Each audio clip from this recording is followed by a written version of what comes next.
guys, welcome to Bobcat Sports Talk. I'm Jessica Carter here with Jay Riley and Trey Howard. So last Saturday, Jones took on East Mississippi for the state championship. Unfortunately, they lost 61-21. It was a loss, but the Bobcats have had a great season, and now we're just looking forward to some bowl games, hopefully. Moving on to college football, we had two great games going on, Alabama versus LSU and Oregon versus Stanford. TJ Yeldon rushed for 25 carries for 133 yards and 2 touchdowns, averaging 5.3 yards per carry. McCarron, on the other hand, 14 of 20 for 179 yards, 70% completion rate, and 3 touchdowns. Unfortunately, LSU is a little lower than that. We had Mettenberger, 16 of 23, 241 yards with 70% completion rating with only 1 touchdown. Beckham, 4 punt returns for 174 yards. Oregon versus Stanford. Now, Oregon said they could take on Alabama, and that's who they wanted, but they couldn't even get past Stanford. Guys, what are your thoughts on these two games? Man, it feels good to be an Alabama fan. I'll put it that way. I'll have to say that seeing what Alabama did to LSU doesn't prove anything.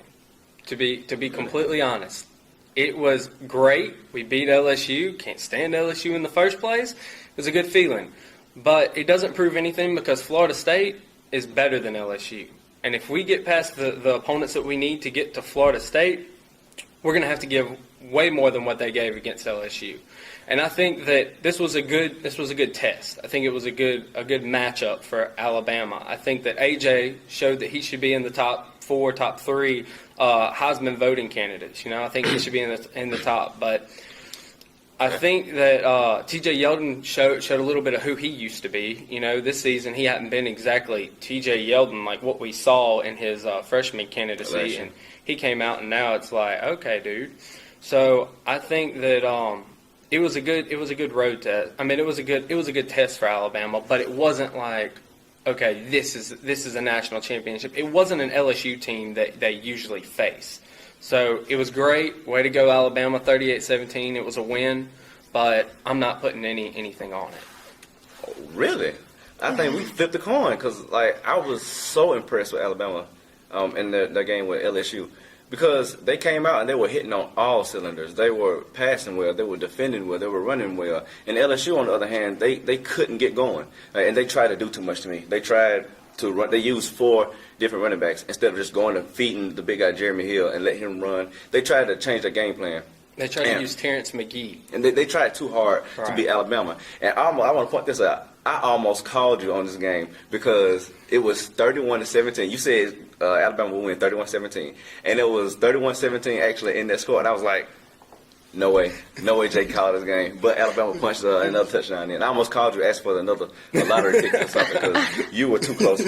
But, yeah, Alabama, they looked amazing to me. And I'm looking at this game like, I don't think Florida State wants this. I don't think Florida State wants this Alabama because this Alabama is the national champion. Like, if they play this way, like they've been playing the last 4 games, this is a national championship team right here. Well, maybe I've put too much stock in Florida State. You know, they haven't played big ACC teams like Alabama. But I'm not going to lie, I'm a little bit scared of Florida State. I'm a little bit scared because they're quick. They're quicker than some of the SEC teams, I believe. So, I mean, we'll see if we see the matchup. If it doesn't happen, it doesn't happen. But, I mean, I just don't want to put too much stock in them beating LSU the way they did. Well, Oregon was quick, and Stanford used power, and you see what happened there. That's true. Stanford ran the ball down Oregon's throat. And, you know, we know how it is when Oregon gets started. But they couldn't get started. They couldn't get going. Right. And Marcus Mariota was all over the place. He was inaccurate. He was flustered. And he didn't get his 2 touchdowns until late in the fourth quarter when they were irrelevant. Well, they're not irrelevant because they almost came back. But late in the fourth quarter. And Stanford proved to me that power wins over speed every time. I'll give you that. I think that Stanford had the opportunity they had last year. They just had it again. And Oregon's all over here saying, we want Bama. We want to beat the national champion, defending national champions. I mean, they had the right to say that because before this Stanford game, they were running through the competition. They were running through everybody. I mean, they were just putting up big numbers. But they came up, like you said, against a powerhouse, and they just got shut down. And, I wonder what that game, because we haven't seen that game, I wonder what it would have been like if Alabama and Oregon had played. But, like Stanford did. We might see it next year. But I want to point this out. Tyler Gaffney, a record 45 carries, 157 yards and a touchdown. that guy, that's what LSU should have done. Just feed your guy and let him work. And that Jeremy was. Hill would have ran that ball 10 times better than those 4 backs that they had put together, you know? I agree. Absolutely. Well, we're approaching the end of the season, guys. So, who are your picks for Heisman front runners? Let's go ahead and get this out of the way. I called this after the first game. I said Jameis Winston. And I was kind of getting a little itchy. I was like, oh, man, Johnny Manziel. I couldn't do it. I couldn't do it. He threw 3 picks the other day. You know, 4 touchdowns. He had more touchdowns than he had picks. That's great. But he threw 3 picks against a Mississippi State defense. Now, I know you like Mississippi State. And that's your school. That's your team. But I just don't think that their defense is good enough to give up 3 picks against him and him to still be in that top slot. So I've got Jameis Winston as my number 1, and I got him as my number 2, and I got A.J. McCarron as number 3. A.J. McCarron is number what? Number 3. A.J. McCarron should be allergic to the Heisman Trophy. What? He should be as far away from Don't the even Heisman go. Trophy. That you are wrong. Why? You are dead wrong. What did A.J. McCarron? You pointed out his stats. What are his stats from this LSU game? 14 for 20, 179 yards, and 3 touchdowns. He's accurate. Was that Heisman? 179 yards? Are you kidding me? Is that Okay. Heisman? Does he have to throw for a ton of yards to be in the Heisman? What is the Heisman? What is the Heisman? It is the most outstanding player. And is A.J. McCarron the most outstanding player, or is he the most popular player on the best team? That's 2 different things. A.J. McCarron, he shouldn't be rewarded for being on a really good team. You know, he should be as far away from the Heisman. Okay, but Nick Saban has been recorded saying that. Okay. I don't know the exact quote, but to paraphrase what he said that A.J. McCarron is the most underrated quarterback in America because he's not being given credit because he's on the best team. So should we take away his opportunity for a Heisman because Alabama is absolutely phenomenal? No. You don't win the Heisman for being on a good team. You win championships for being on a good team. And he's 34-2. He's going to win a championship. And that's his reward for being on a good team. Not the Heisman. My Heisman pick, you know, through these last 3 or 4 weeks, who are the 2 we've been talking about? Jameis Winston and Marcus Mariota. I think Mariota dropped himself out the top 5 this past game. He proved that, you know, he had the hype, and he's still really good, but he's not Heisman potential. You said Jameis Winston. I've got Johnny Football. You said he threw 3 touchdowns against this Mississippi State team. No, 4 touchdowns. I mean, 3 interceptions against this Mississippi State team. Mississippi State put up 41 points. Mississippi State put up 40 points 2 other times this year against Troy and Alcorn. I mean, Johnny has to deal with the 96th ranked defense in the nation. He has to go out and score every time. Literally, every time. He threw 5 touchdowns, as a matter of fact, this past game. 5 touchdowns, 3 picks. His stats this year, he's thrown for 3,313 yards. That's 3rd in the nation. He's got 31 touchdowns. That's tied for 2nd in the nation. He's got to go out and he's got to make up for an awful defense, and he's got to score every time. A.J. McCarron, he can come out 3. He can go 3 and out. He can maybe throw a pick. He can not score on the drive. Alabama, they were in 3 drives. Alabama holds somebody to 3 points. If Johnny Manziel doesn't come out, he's probably got 17 points. He's probably in the whole 17 points. He's got to go out and do extra to make up for that awful defense. Okay, you're wishing for Johnny Manziel, and I understand. But because of his past problems and the past things that have happened, I don't think the reason I'm not putting him as a realistic number 1 is because I think with the things that happened off field earlier, you know, in the season and before the season, during the off season, I think that they're gonna look down on Johnny and they're not gonna give him that opportunity. Let me ask you this question: do you think Jameis Winston parties?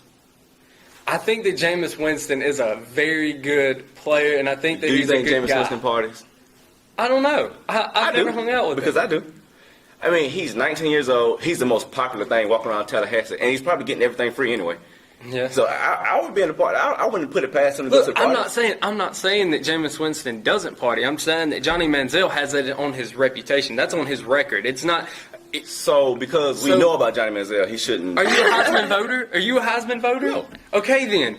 Those are older people, and they're going to vote based on what they believe the Heisman represents, what it stands for. So just because we know about Johnny Manziel party and we don't know about Jameis Winston, that means Jameis gets a pass? If I rob a bank, supposedly if I rob a bank and you rob a bank and I don't get caught and you get caught, that means I get away with it? And I shouldn't. I don't know. You know what? We will see. We will see. I've got Jameis Winston as my number 1 candidate, and I've got Johnny Manziel as my number 2. I've got Manziel at number 1. I don't think the outfield has anything to do with his most outstanding player in college football, and he is. I don't think it should, but it does. You put Adrian McCarron on Texas A&M, they lose 5 games this year.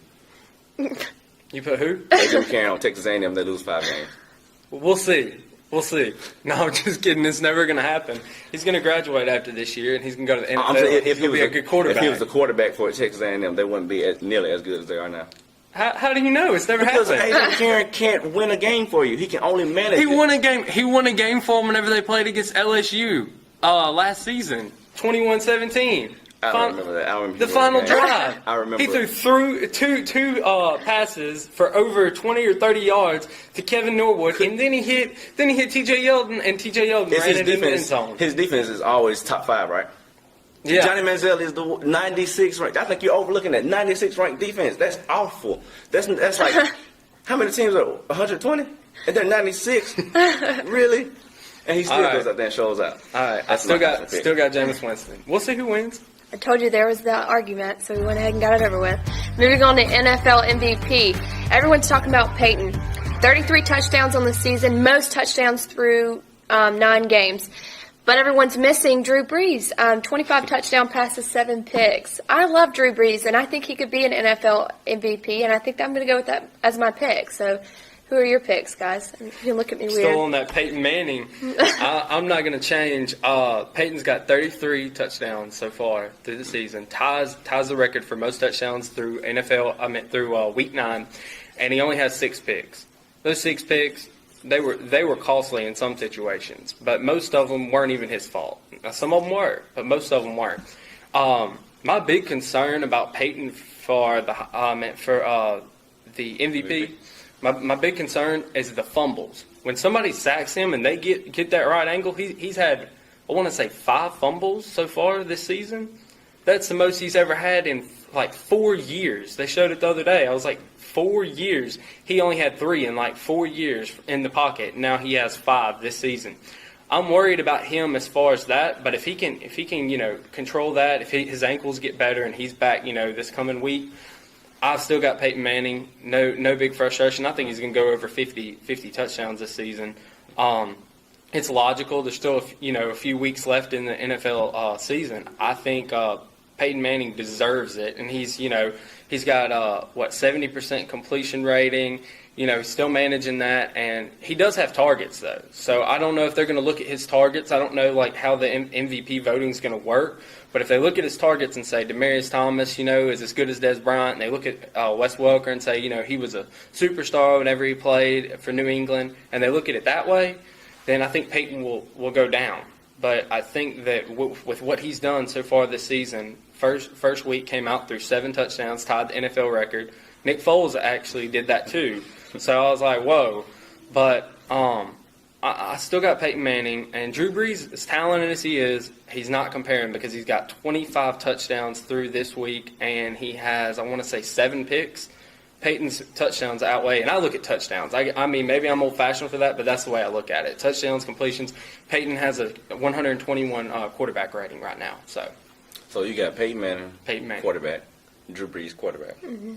I'm going with the quarterback's best friend. I got Calvin Johnson from the Detroit Lions. Oh, that's a good one. Megatron. 53 receptions on the year, 904 not touchdowns. That'd be amazing. Of course, they wouldn't give you 904 yards and 9 touchdowns. Megatron is clearly the best wide receiver in the NFL. And if he wasn't on the Detroit Lions team, I don't know if this would be a 6-3 team. You know what I'm saying? Des Bryant, when they played the Cowboys, they kind of stirred up the comparison between him and Calvin Johnson. Well, Calvin Johnson went out there and shot 300 plus yards, and Des Bryant he got 2 touchdowns. He was like 72 in that area. But the MVP, the most valuable player in the NFL to one team, besides the quarterback, because the quarterback gets a lot of attention when they win, a lot of blame when they lose. Right. I think the most valuable player to any team right now is Calvin Johnson. Like, he makes any team that much better. And he can be single cover, double cover, triple team, and he still makes catches. I think it's too much on the quarterbacks and not enough recognition everywhere else. And I want to give my props to what they'll do. Calvin Johnson, the best in the league, and I think he should win. I don't think he will because, quarterbacks rule the world. But Calvin Johnson, my pick for the MVP. I think you're right on that. I really do. I think that he's been phenomenal this season. I've still got Peyton Manning because, like you said, the way that it works in the NFL, it's quarterback, because quarterback is the most important person on the team. And they look at the quarterback and they say, who's the best quarterback? And if there's not like a superstar quarterback and, somebody's not having a breakout season, if Peyton wasn't having the season he's having, Calvin Johnson would have it locked up. That's the way I look at that. But I think that they should put a little bit more. They should look more into other players. I get it. Wide receivers are like expendable. You have 3 to 4 to 5 receivers. But on Calvin every play, Johnson can catch a pass with 3 people, covering. Exactly. That's insane. Exactly. If we haven't seen that, in my opinion, most valuable player in the league right now, Calvin Johnson. Okay. So our approaching basketball season, of course, Jones. Men's 2-0, much improvement from the first game. Women's are 1-0. Both the teams are traveling tonight to Louisiana and will be playing Delgado Community College at 7 o'clock. Now, you can go to Jones's website and watch both of these games tonight and cheer on the Bobcats for hopefully a good win under our belt. So, thank you for joining us today on Bobcat Sports Talk. We've covered all of our topics this week, and I'm Jessica Carter here with Jay Riley and Trey Howard. Have a good week.